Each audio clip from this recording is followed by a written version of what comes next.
दोस्तों, अभी कुछ दिन पहले आपने सुना होगा कि इलॉन मस्क की कंपनी न्यूरालिंक ने किसी इंसान के दिमाग में एक चिप इम्प्लांट की है। इस चिप से न्यूरॉन्स की एक्टिविटीज़ को रिकॉर्ड और डिकोड किया जा सकता है। इन डिवाइसेस को यूज़ किया जा सकता है ब्रेन सिग्नल्स को यूज़ करके एक्सटर्नल डिवाइसेस से कम्युनिकेट करने के लिए, जैसे कि कंप्यूटर, लैपटॉप। इसका मतलब ये है कि जब आप अपने कंप्यूटर या लैपटॉप पर कोई एप्लीकेशन चालू करना चाहते हो तो आपको हाथ से माउस पकड़ के इधर उधर कर्सर को मूव करना पड़ता है। लेकिन अगर किसी के दिमाग में ये चिप लगाई गई हो और वो ब्लूटूथ प्रोटोकॉल पर किसी कंप्यूटर या लैपटॉप से कनेक्ट हो, तो फिर उसे हाथ से कर्सर को इधर उधर ले जाने की ज़रूरत नहीं है। उसे सिर्फ सोचना पड़ेगा, कर्सर ऑटोमेटिकली उस तरफ चला जाए। इस टेक्नोलॉजी को बोला जाता है ब्रेन कंप्यूटर इंटरफेस। तो कैसे ये काम करती है, क्या इसके फ़ायदे हो सकते हैं और क्या इसके नुकसान भी हो सकते हैं, आज इसी बारे में जानेंगे। इंसान के दिमाग में 86 to 100 बिलियन न्यूरॉन्स होते हैं जो कि आपस में कम्युनिकेट करते हैं थ्रू इलेक्ट्रिकल और chemical signals called neurotransmitters. Neurons की इन्हीं एक्टिविटीज़ की वजह से हम कुछ भी कर पाते हैं, जैसे कि अपने हैंड्स को मूव करना, चलना, फुटबॉल को किक करना, फोटोज़ क्लिक करना, बिल्डिंग्स बनाना। जब हम कोई एक्टिविटी करते हैं तब न्यूरॉन्स इलेक्ट्रिकल इम्पल्सेस जनरेट करते हैं, एक्शन पोटेंशियल्स। इन्हीं एक्शन पोटेंशियल्स को आइडेंटिफाई और एनालाइज करने की एक्टिविटी को कहा जाता है स्पाइक डिटेक्शन। इसी पर ब्रेन कंप्यूटर इंटरफेस टेक्नोलॉजी काम करती है। धरती पर सब स्पीसीज में इंसानों को सबसे सुपीरियर माना जाता है। इसका एक सिग्निफिकेंट फैक्टर है ह्यूमंस का ब्रेन। चीज़ों को बेहतर समझने की एबिलिटी की वजह से हम दूसरे स्पीसीज से बेहतर हो पाए। इंटेलिजेंस की वजह से ही टेक्नोलॉजिकल एडवांसमेंट्स हुए, हम कॉम्प्लेक्स आइडियाज़ को कम्युनिकेट कर पाए। जितना हम दिमाग को अच्छी तरीके से समझ पाए उतना ही अच्छी तरीके से काम लिया जा सकता है। पहले एंशिएंट इजिप्शियंस को लगता था कि इंसान का दिमाग नहीं, उसका हार्ट है जो कॉन्शियसनेस और उसकी इंटेलिजेंस का कारण है। इसलिए ममीफिकेशन के दौरान हार्ट को ही प्रिजर्व रखा जाता था। फिर किसी युद्ध में या किसी और जगह इंसान के सर पर चोट लगने से उसकी कॉग्निटिव एबिलिटीज़ अफेक्ट होने लगी, तब उन्हें समझ में आया कि हार्ट नहीं, उसका ब्रेन है जो कॉन्शियसनेस का कारण है। यूनान में एंशिएंट ग्रीक फिजिशियन हिप्पोक्रेटिस ने सबसे पहले बताया कि इंसानों में इंटेलिजेंस और सेंसेशन का कारण उनका ब्रेन है। उन्होंने इंसान के सर पर लगी हुई चोटों का स्टडी किया, तब उन्हें समझ में आया कि सर पर चोट लगने से इंसान की कॉग्निटिव एबिलिटीज़ अफेक्ट होती है। 15th सेंचुरी में Italian polymath Leonardo da Vinci ने ह्यूमन एनाटॉमी की डिटेल्ड पेंटिंग्स बनाई। उन्होंने उस टाइम पर ही सेरेब्रम, दिमाग का सबसे बड़ा हिस्सा जो कि रिस्पॉन्सिबल है हायर कॉग्निटिव फंक्शंस जैसे कि मेमोरी, वॉलंटरी मूवमेंट्स और इमोशंस, और सेरेबेलम, दिमाग के पीछे का हिस्सा जो कि रिस्पॉन्सिबल है बैलेंस, पोस्चर और कुछ मोटर फंक्शंस के लिए, के डिफरेंस को पहचान लिया था। इन्होंने बिना किसी बॉडी स्कैनर के सेंसरी ऑर्गन्स और उनके ब्रेन से कनेक्शन की डिटेल्ड ड्राइंग्स बनाई। हालांकि तब इनकी अचीवमेंट्स को किसी ने रिकग्नाइज नहीं किया।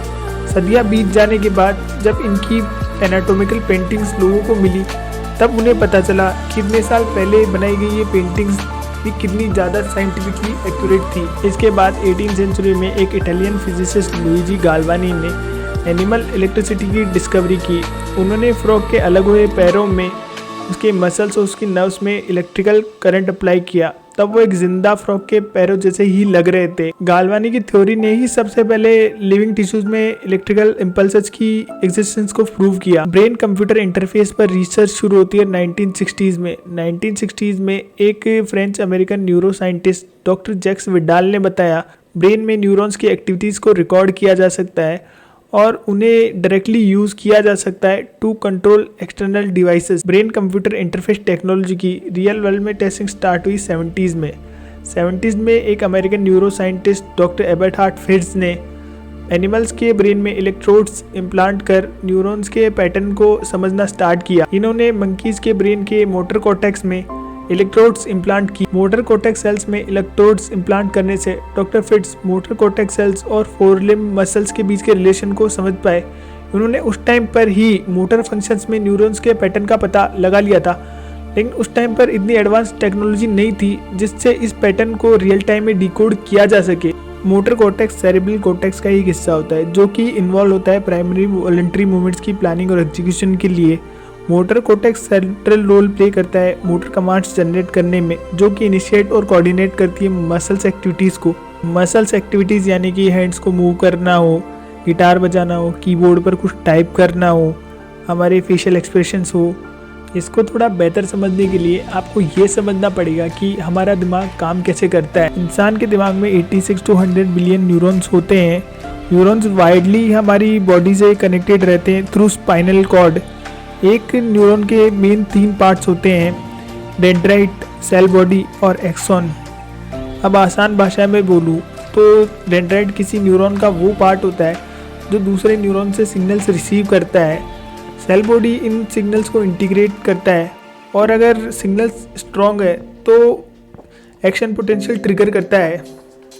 और एक्सॉन टर्मिनल जो ये लास्ट वाला हिस्सा है, ये सिग्नल्स को दूसरे न्यूरॉन को पास कर देता है। तो जब भी हम कोई एक्टिविटी करते हैं, जैसे कि हम अपना हाथ ऊपर उठाने वाले हैं, तो ब्रेन में न्यूरॉन्स एक फिक्स्ड पैटर्न में एक्टिव होंगे और उस टाइम पर ब्रेन में कोई इलेक्ट्रॉनिक डिवाइस है जो न्यूरॉन्स की उस एक्टिविटी को समझ पा रही है। क्योंकि न्यूरॉन्स इलेक्ट्रिक सिग्नल्स के माध्यम से ही कम्युनिकेट करते हैं, तो उस डिवाइस को पहले ही पता चल जाएगा कि हम अपना हाथ ऊपर उठाने वाले हैं। एक इलेक्ट्रॉनिक प्रॉब्लम को एक इलेक्ट्रॉनिक डिवाइस के द्वारा ही ठीक किया जा रहा है। ईयर 2000 के बाद सिग्नल प्रोसेसिंग एल्गोरिदम्स और मशीन लर्निंग काफ़ी बेहतर हो गई है। इससे इस टेक्नोलॉजी को काफ़ी फ़ायदा है। रिसर्चर्स अब ऐसे एल्गोरिदम्स बना पा रहे हैं जिससे कॉम्प्लेक्स न्यूरल एक्टिविटीज़ को ज़्यादा स्पीड और एक्यूरेसी के साथ समझा जा सके। ब्रेन कंप्यूटर इंटरफेस का पहला ह्यूमन ट्रायल लिया गया मैथ्यू नेगल पर।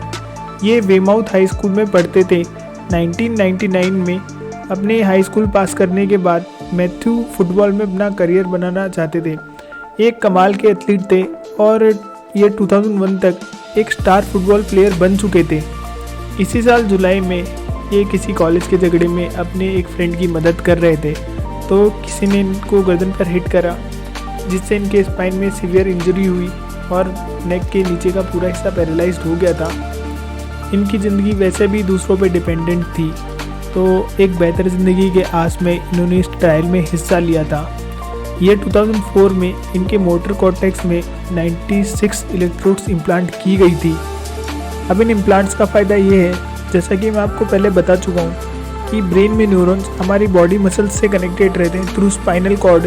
जब हम कोई एक्टिविटी करते हैं, जैसे कि फुटबॉल को किक करना हो, तो हमारे न्यूरॉन्स इन नर्व के थ्रू सिग्नल हमारे पैर को भेजेंगे, तब हम अपना पैर ऊपर उठा पाएंगे। पर हो सकता है किसी स्पाइनल इंजरी की वजह से हमारे पैर और हमारी न्यूरॉन्स का पाथवे डैमेज हो जाए, तो वो सिग्नल हमारे पैर तक पहुंच ही नहीं पाएंगे, तो हम अपना पैर ऊपर उठा ही नहीं सकते। ब्रेन से बॉडी का पाथवे डैमेज होने की वजह से सिग्नल्स बॉडी तक पहुंच ही नहीं पाते, तो इस वजह से इंसान पैरालाइज्ड हो जाता है और हमारे पास कोई बायोलॉजिकल तरीका नहीं है इस डैमेज्ड पाथवे को ठीक करने का। इस टेक्नोलॉजी की मदद से ब्रेन और बॉडी के बीच एक आर्टिफिशियल कनेक्शन बनाया जा सकता है, जिससे एक पैरालाइज्ड इंसान ठीक हो सकता है। पैरालिसिस की कंडीशंस में जो डिवाइस ब्रेन में इम्प्लांट किया गया है, वो ब्रेन सिग्नल्स को डिकोड करेगा और बाहर से एक आर्टिफिशियल वे तैयार किया जा सकता है, जिससे एक पैरालिसिस का पेशेंट नॉर्मल ज़िंदगी बिता सकता है।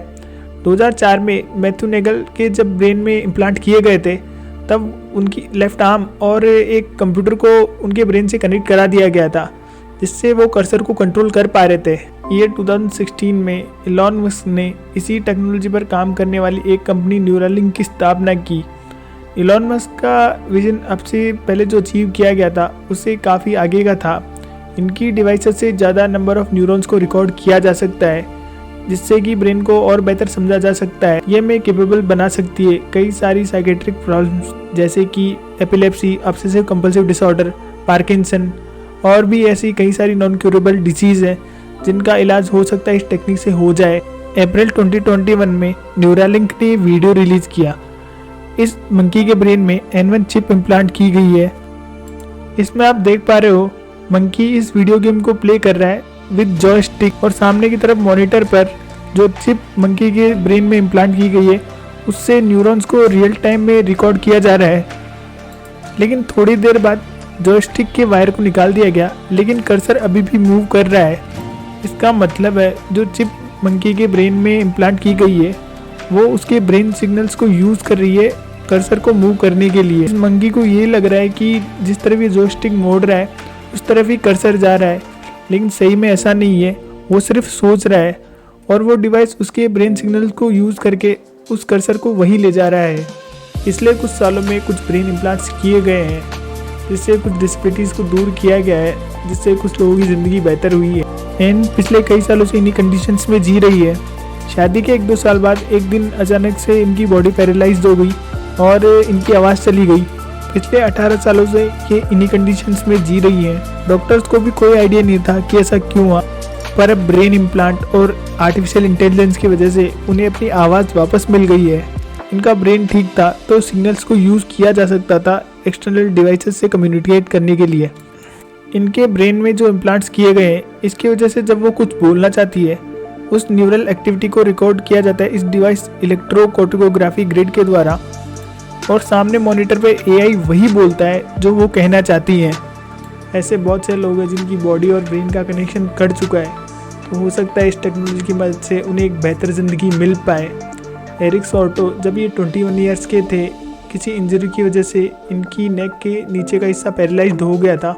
इस वजह से इन्होंने कैलिफोर्निया इंस्टीट्यूट ऑफ टेक्नोलॉजी और साउथर्न यूनिवर्सिटी ऑफ कैलिफोर्निया के एक ट्रायल में हिस्सा लिया था, जिसमें एक रोबोटिक आर्म को इनके ब्रेन से कनेक्ट करा दिया गया था, जिससे ये उस रोबोटिक आर्म को मूव कर पा रहे थे।